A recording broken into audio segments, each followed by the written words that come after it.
Aloha and welcome to another episode of Two United Fans. I'm Kyle. And I'm Nach.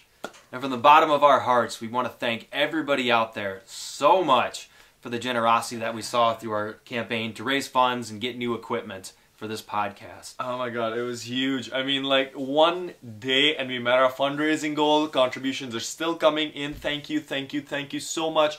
We are just so happy to see this level of support. Blown away. It was outstanding. So thank you very much, guys, and we hope that we can bring you some of the great content that you loved before.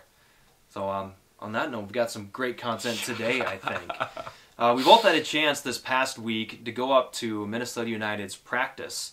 We saw some of their preseason games while they were running just some small-sided drills and testing out some of the trialists. And so later this episode, we got a couple interviews for you. We're going to talk to some of our new guys.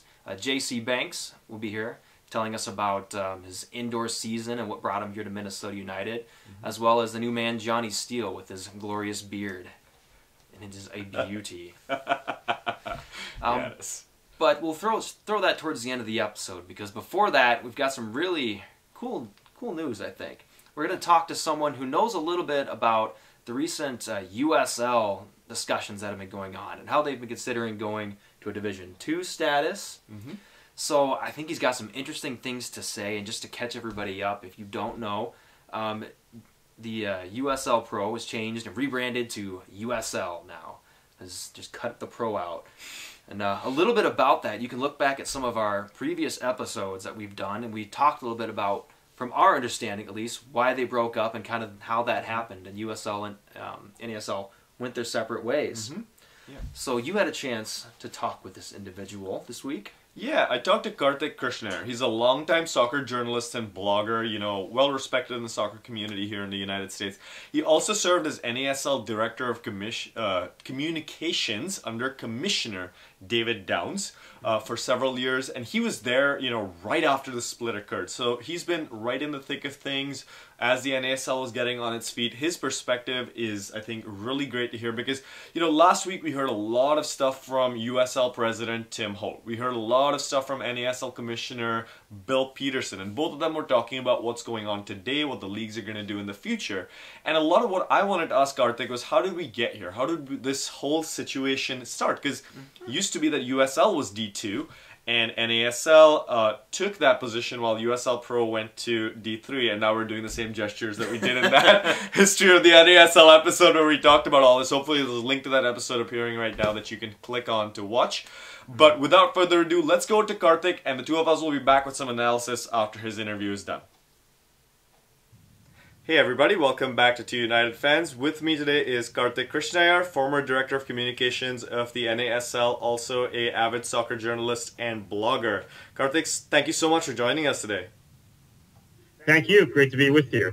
Yeah, absolutely. So, I mean, last week, you know, we just heard that the United Soccer Leagues, USL, has rebranded its flagship league, USL Pro, to USL.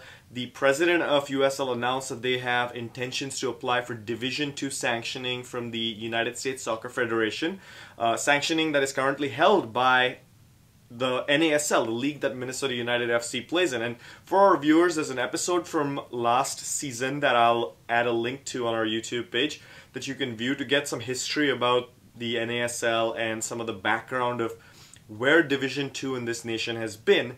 But it used to be that USL had a single second division league that used to be sanctioned as Division II, correct? Correct, and that was USL, of course. That was administered by USL. A little bit of history here. The A-League, which was the second division league, merged with USISL, which managed third division and some other leagues as well in the late 90s. Francisco Marcos was the president of USISL, former Tampa Bay Rowdies player and executive Tampa Bay Rowdies of the original NASL. And Marcos did a great job administering kind of this hodgepodge of teams and leagues in the transition phase between the original NASL and Major League Soccer, and then onward to create an infrastructure below Major League Soccer. But the team owners in USL had in the USL second division had a real issue with the way the league was administered, because the league was administered, and as I apologize, my cat is entering the picture. The league was administered in such a way that there was no commissioner, there was no kind of ownership stake in the league. Traditional leagues, teams vote. There's a board of governors. You have to win a vote of the majority of teams, that sort of thing. There was no such mechanism in USL. Essentially, the league made decisions with Francisco Marcos at the head of it. Tim Holt, who's the current president of USL, was also very influential. Chris Economady, some other folks working from their office in Tampa and kind of dictating to the teams what was going on. So there was this Team Owners Association that formed in 2008, and they tried to take some of these grievances forward. Then what ended up happening was in 2009, Umbro, who owned USL, who had bought USL from Francisco Marcos, and it helped make Francisco Marcos a rich man, by the way, was sold to Nike. And then Nike decided they didn't want to keep USL as part of their portfolio, so they put the league up for sale. Bunch of bids from potential bidders, including Major League Soccer, including Traffic Sports, who owned the team in Fort Lauderdale. Now has sold that team, but still owns the team in Carolina now. They didn't own Carolina at the time. And Jeff Cooper from St. Louis Soccer United, who had just put in an MLS bid in 2008 and had not gotten the team in St. Louis. Mm-hmm. He appeared to be the winning bidder, the high bidder. At least the word leaked out that he was the high bidder. The owners prepared for a new existence in USL with Cooper as the owner of the league, someone put in as a commissioner from somewhere else. I mean, the name Peter Wilt came up at the time, who obviously has a Minnesota history, great Midwestern soccer history, now running in the 11. Some, really good names, guys. You can imagine Peter Wilt running a league. He'd be fantastic. I mean, he's one of the best in the business, in the soccer business in the United States. Then suddenly, unbeknownst reason, Nike sold to Alec Papadakis and Rob Hoskins of New Rock. Papadakis having been a one-time roommate and close friend of Francisco Marcos, which allowed Marcos to kind of continue to control things. At that point, we had a split. We're talking about September 2009. We had a split then, and by November 2009, the split was seemed like it was permanent when the Canadian teams, Montreal and Vancouver, decided to join the teams that split, and then they took the name NASL, traditional name. Then we got to January 2010 when I was hired, and that's where I'll leave off. I was hired right as the United States Soccer Federation said, this is really bad for the game. This split, we're not going to sanction either league in 2010. We're going to make you play in the same league under the USSF banner, which is what happened in 2010. So all the teams were back together again. All the teams that had been in D2 in 2009 were playing D2 again in 2010, with the exception of one team that folded in Cleveland. And those teams were all playing in the same league, but the corporate affiliations, USL, NASL, they persisted throughout 2010. And then in 2011, they broke off into USL Pro, which is the third division, and NASL, which is the second division, a structure that still exists today. The first thing I think I want to just go back to a little bit of structural stuff, which you can help me with, is that these two divisions do have different requirements, minimum requirements that any league sanctioned as Division 2 or Division 3 has to meet. Can you tell me a little bit about when those sanctioning requirements were created and maybe a couple of the important ones? Okay, they were created actually during 2010, August 2010. They were created to distinguish second from third, and at that point, previously second division had the same requirements as a women's first division, which was kind of a low threshold, and Division 3 was even lower. Division 3 remained low, but Division 2 was brought up to $20 million in net worth. Any owner had to have that had 35% of the club. You had to be in a metropolitan area of over 750,000 to have a D2 club. There might have been a waiver given for like the Charleston Battery if they had chosen to persist in D2. Or for I think Charleston would have been one exception. I think Rochester is over 750. And then the third big thing was you needed to be in 3 time zones in the U.S. by a certain date, and 75% of your teams had to be in the United States or in the areas governed by the United States Soccer Federation, which means Puerto Rico is outside of that jurisdiction, even though Puerto Rico is part of the United States. Okay, and what about, and I believe it's the facility requirements of 5,000 for Division 2? Yeah. Right. I forgot about that Okay. part. 5,000 minimum. So what about Division 3 then? What are the differences between Division 2 and then what was created to be Division 3? Quite honestly, I haven't looked at the D3 standards. They were Okay. very low when I last looked at them. But they 2,500 seat stadium. Need to put up a bond each year. There's no net worth requirement. There's no time zone requirement. There's really, you could almost call it in some ways semi-professional. Now, of course, there are teams like Charleston and Rochester in Division 3. Orlando has been in Division 3 the last 4 years. They've moved to MLS. Sacramento was in Division 3 last year. So there are teams that are operating at a D2 level or higher, in Sacramento and Orlando's case, in Division 3. There are also teams that, quite frankly, have no chance of being Division 2 teams in Division 3. Really a hodgepodge of teams. Once the split occurred, ended up in USL's Division 3, USL Pro. So let's go back to that split again then and talk a little bit more about some of the conflicts that did occur. You said before that there was the teams that split off to become the NASL had some issues with the league. They wanted to do something differently, and they did when they made their own league. Can you tell me a little bit about what those issues were and what some of the things that they wanted to do differently were? Pretty simple. Have a commissioner, have a board of governors, which each team has a vote on, and then make decisions based on what that board of governors says, not what the league, the ownership of the league. Well, the league is owned by the team, so structurally, each team owns a percentage of the league. And then there's a commissioner who's the head of everything, who is appointed by the board of governors, which is made up of people from the teams. That is completely different than the way USL was structured at the time. So what benefit does that structure provide to the team owners who wanted to implement it? That they had a say in what happens, essentially. I mean, it's as simple as that. In USL, there were some owners that were in with the USL power structure. There were others that were not. And I think what we found was that a lot of the owners had no voice in USL. Some did, but there was nothing equitable about it.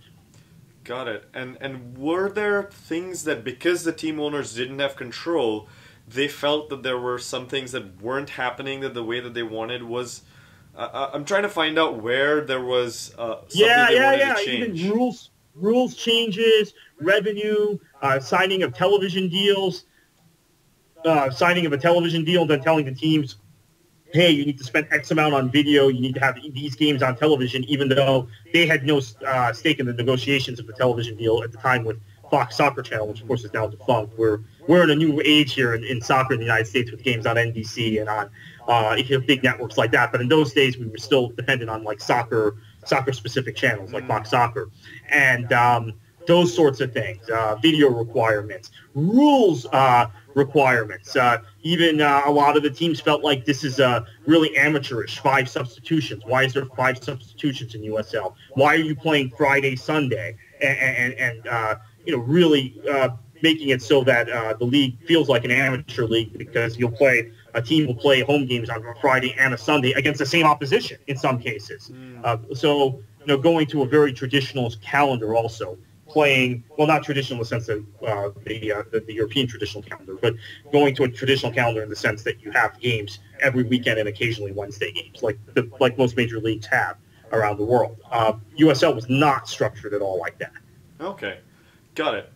There's, moving forward just a little bit to the split and a little bit afterwards, there's a perception, I think, in the popular consciousness that there's some bad blood between the two leagues, and I'm not sure how much of that is true. If you think that there is some conflict there, if you think that that there's some, or if it's something that's a little bit too overblown as a controversy.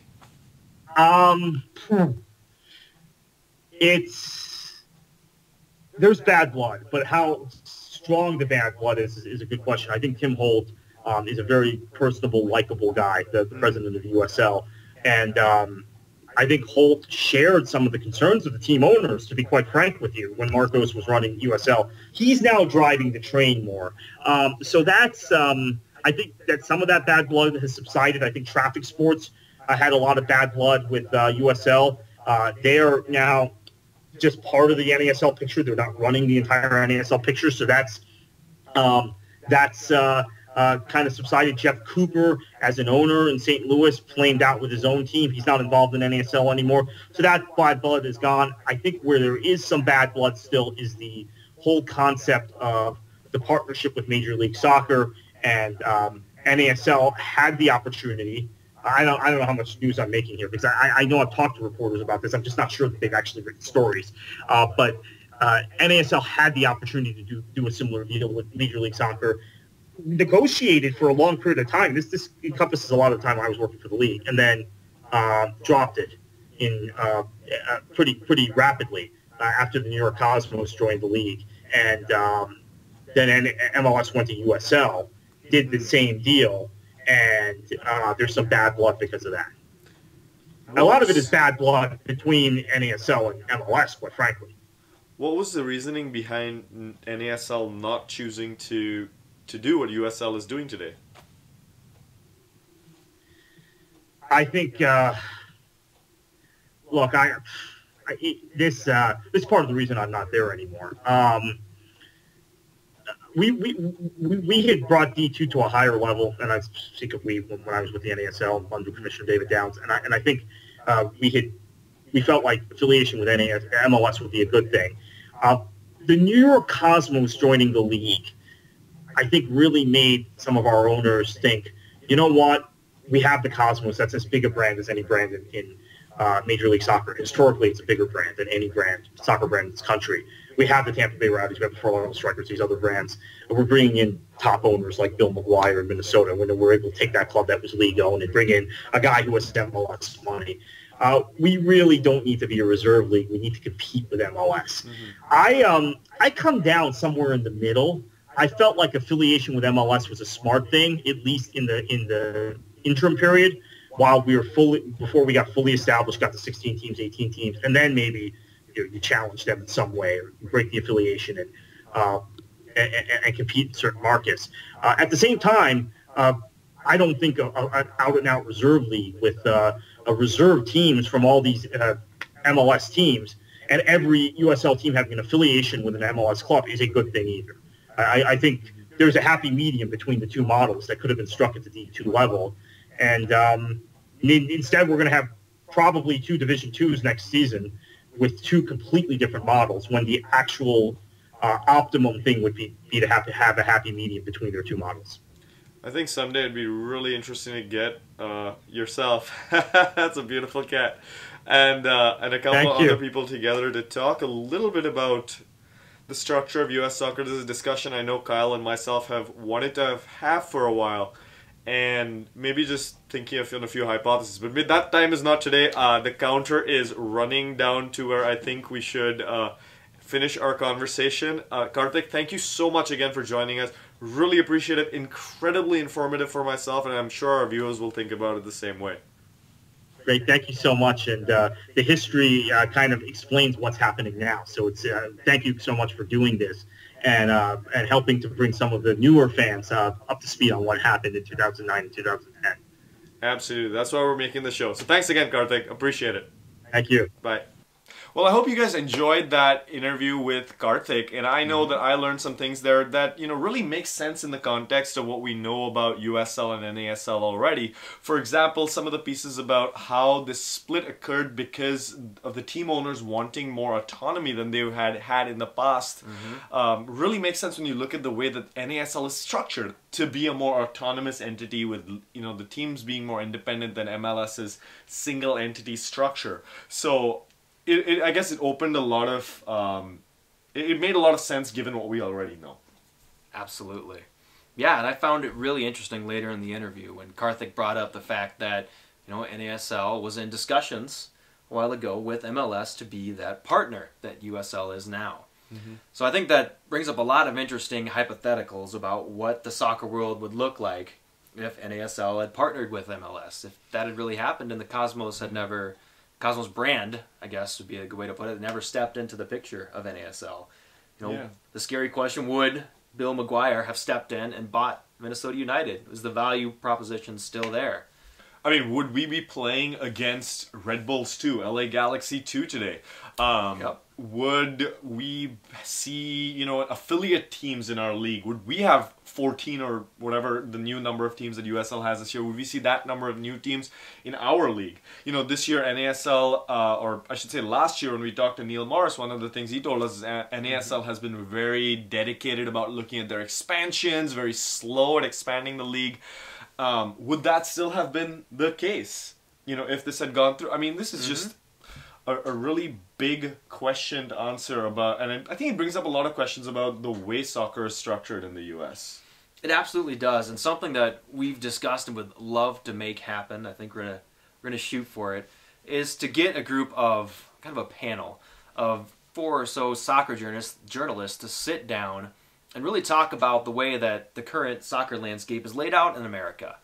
I mean, how is it from an objective standpoint really helping or hurting? What's really going on behind the scenes? What would be from a magical land of perfect soccer, the perfect way that we would fix everything in the U.S. So I think we're going to try and shoot for that. Yeah, the only thing that we're going to talk about for that entire 15-minute segment or an hour-long segment is promotion and relegation. But what about it's going to be about promotion and relegation. Well, I think promotion and relegation really is the big question. It's all about promotion and relegation, and that's it. And that's all we're going to talk about entirely. Fine. And I guess promotion and relegation. Okay, I'm on your side. I guess if they don't agree, we'll just have to have Bree come in and tie them up. Thanks, Bree. All right. Hey, thanks everybody for watching so much of the show so far. We're going to take a quick break, and we'll be back with Jonny Steele, JC Banks, and a few reflections on training. I'm Pablo Campos, and you're watching Two United Fans. All right, hey guys. Thanks for coming back and joining us. We want to give you a little bit of a tour around the facility that we went and watched the practice at before we take you into the interviews with Mr. Jonny Steele and JC Banks. Yeah, had you had a chance to go to the practice facilities at the National Sports Center before? I had not. No, for as many times as I've been up to the NASL, I have never been in their practice facility. So it's kind of what you'd expect from an indoor, AstroTurf facility. It's just a big open air facility. It's got kind of It's closed though. Yes. I guess by open air I mean big ceiling. Oh, okay. My bad. It's but nice looking facility. I'd say maybe a little smaller than a full-sized field, but it's good size. It's got the locker rooms and the training facility just attached right to it. A little cafeteria there as well. So it was nice, serviceable. I think it's a good place for them to just get the season kicked off. Yeah. What was your take on it? I mean, to me it was just nice to be in front of, a green like floor with, a bunch of people kicking a ball around. To see the boys out there was fantastic. I got my shoes filled with rubber turf pellets by the time we were done. But it just, I mean, it really, guys, it feels so good to be watching some soccer live. Soccer's back! Woo! Yeah, it's fantastic. It's really great. But now, we saw them do a lot of stuff there, and I'm not a soccer guy, so I haven't played. I've never trained with a team. What did we see them do? Okay. Yeah, it was a lot of just small-sided games that were going on that day, and some finishing drills, little goalkeeper drills. And I guess what I mean by that is you would see 3-4 people get in a small square and just pass the ball back and forth between each other and try and get it to one end or various forms of that game. But I think really what they were trying to accomplish this early in the season is just to get the guys to know each other, know how they play, start building that camaraderie, as well as some conditioning. Just get them out there, run them solid for 5 minutes, and switch teams out and do it again. So it's just kind of shaking off the cobwebs of the off season and getting them back and knowing each other and seeing each other again. And give idiots like us something to film, like the news journalists and everything. Look, they're playing soccer. Use your cameras, please. But on that note, it was awesome to see how many cameras are out there. Yeah. There's 2 other news stations beside us, as well as the guys from the Loon Call were out there. Was there someone else that did? Yeah, Brian Corstad was out there too from I Am Soccer News. So it was packed. It was really cool to see the media attention. Yeah, it was really nice. I mean, it's a nice thing to have everyone back here playing soccer. And on that note, 2 of our newest signings are JC Banks and Jonny Steele. We had a chance to talk to both of them, which you'll see in just a half second here. But we also did a bunch of other interviews. Watch our interview with Christian Ramirez that we got as well if you haven't already. Some other stuff that we will use next week when we do a little piece on Minnesota United's preseason tour. We'll show some of the interviews that we took regarding that as well. But without further ado, let's go over to JC Banks. So JC, thanks so much for joining us here at 2 United Fans. Just want to ask you how preseason's going so far. Preseason's pretty good. Getting a little bit of fitness in, get some touches on the ball, so it's good. You've been keeping active, playing indoor before the season started too, so you've been in shape for a little while. Yep, I actually haven't had a break since last November, so because I did indoor, and outdoor again now. So. How does that work with you as an athlete? Just keep go. Just taking care of my body, knowing my limits and not pushing it too much, but making sure that I'm good enough each season. What's the transition like, going from an indoor pitch to moving to an outdoor team like this? Is there kind of a mental transition you have to make, or is it? Mental, but more fitness-wise, because indoor you do short shifts, minute or 2-minute shifts, and outdoor you stand on the field for 90 minutes. So it's just a little bit different fitness-wise. What are your goals for this season that's coming up here? First of all, try to get in the lineup and just contribute and try to win the championship. I haven't won anything yet, so that's a big goal of mine. Trust me when I say that. All the dark clouds are like, you hope you get all the silverware. That's absolutely possible. Now, is there a piece of your game that you think you want to take this year to improve? Just being more effective. Offensively and defensively, just having more of an impact on the game. That's something I'm trying to work on, so hopefully it gets better this season. Awesome. I do have one quick one. So for a lot of the players, we like to give them a superhero nickname. So Chris Ramirez, Superman, goes like that. Mendez, we got Iron Man. If you had to pick, what would you take? Superhero? Let's see, Static Shock. If anybody remembers that show. I haven't watched that. Yeah, it's an older show. Okay. Awesome. JC, thanks so much for joining us. Thanks for having me. Perfect. Well, Jonny, thanks so much for joining us here at 2 United Fans. And I want to say, first of all, that if you put a beer in your hand, put a dark cloud on your shirt, with the beard, you're going to fit into the stand at this NSC like perfectly. Right? Yeah, but I won't be haggling at me then. I've been haggled up with them enough. Right? You got a magnificent beard now that for the preseason. Is that going to stay for the whole year? Nah, it'll be too hot, so it will, but just for the winter. Just for the winter. Keep it warm. That's great. So the first thing I wanted to ask you is some of the interviews that you've had, or you mentioned that you've known Manny for a really long time, right? Yeah, well, I played in the league for about 7 or 8 years, so I've known Manny for when I first came to Minnesota. His dad was actually managing here, so I think so. I've kept in touch just now and again when I see him or whatever, but this league's America's a small world with football. Keep in touch with him. Absolutely. And so now, when you had the chance earlier this year to sign for a new team, what was the pitch that that Minnesota gave you? What did you come to Minnesota with and say that this is what I'd like to do? No, I just I had like a window of to leave Australia and a free transfer. And, the window wasn't right to go back to the MLS or something like that. So the other team that I would hit up, the only team I would play for in this league again would be Minnesota, because it's one of the teams that's up and coming organisations going forward, and it's a winning mentality. So I just hit Manny up and said, "Is he interested?" And it took 2 days, and then the deal was done. So. Fantastic. Now, I was, when I was doing a little bit of research earlier, I looked up your name in Google, and one of the first results that pops up is Toronto players literally fall on the floor after Jonny Steele scores. The stoppage time goal for RSL that you put in, and do you remember that moment? Yeah, that was a good one. Morales across in front, leaves it Steele, and a goal! The one where Beckerman slid and laid it back, and yeah, that was like a 93rd minute.